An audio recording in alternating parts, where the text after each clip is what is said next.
Hello and welcome back. Today we are continuing our discussion on factoring by discussing trinomials.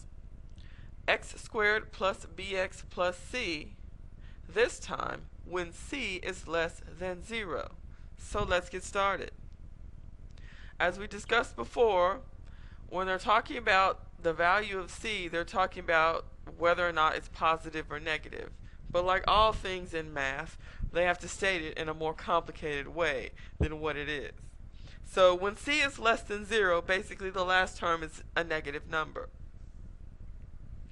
Okay, so last time we had to get factors of the last term and then figure out which one of those factors we can add together that would equal the middle term. And this time what we're going to do is one of those factors is going to have to be a negative. So let's just put down our parentheses first of all. And I will show you what I do to solve these.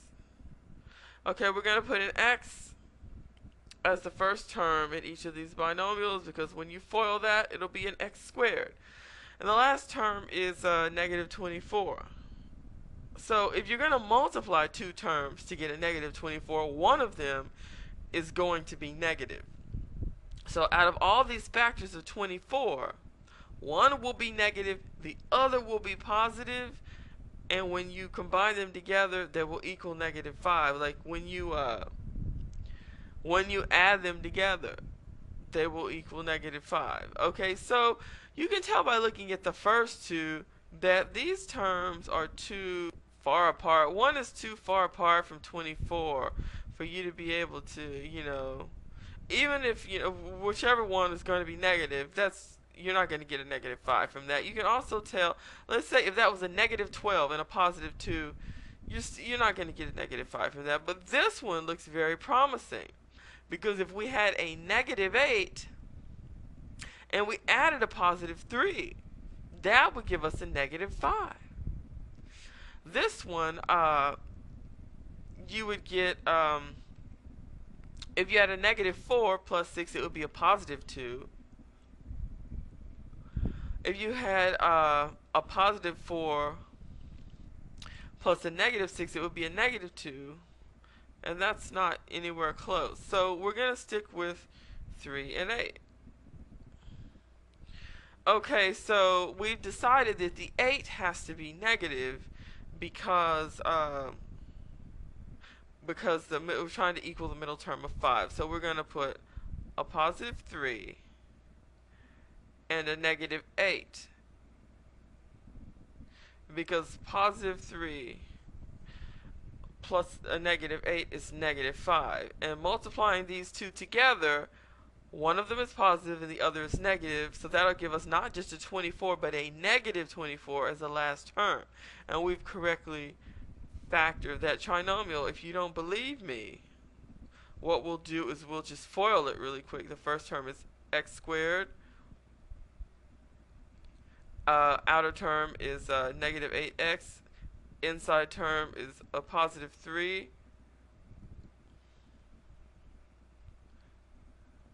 Positive 3x.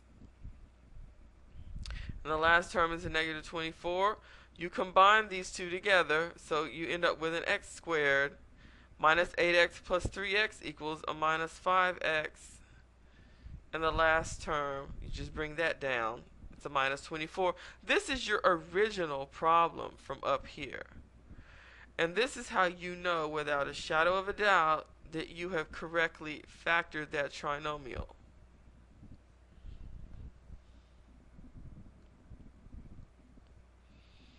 I don't like the way that looked.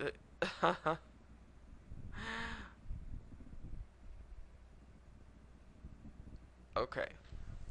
So I do a lot of stuff here. I usually check the answer. So I want you to be aware of what the correct answer is, even though I usually keep going after that and do my little check.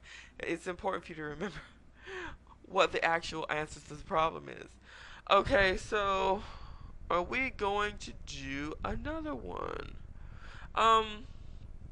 Let's do one more.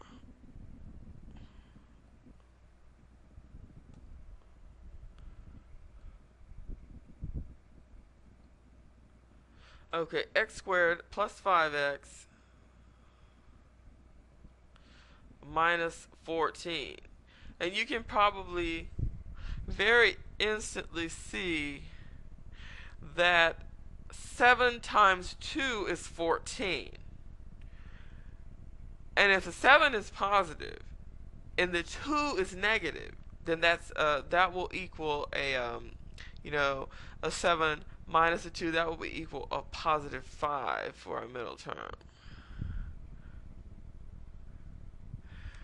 So let's put our parentheses down.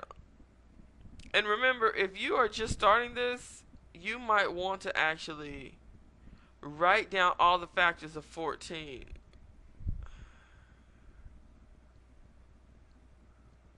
But these numbers are pretty small that we're dealing with, so I'm not going to go through the writing them all down. If you need to do something that we're not doing, make sure that you do that. So we decided that it was a positive 7 and a negative 2. That would give us the term, because 7 minus a 2, this would give us the term in the middle, the coefficient. Okay, so let's FOIL that and check. X times x is x squared. The outside is negative 2x.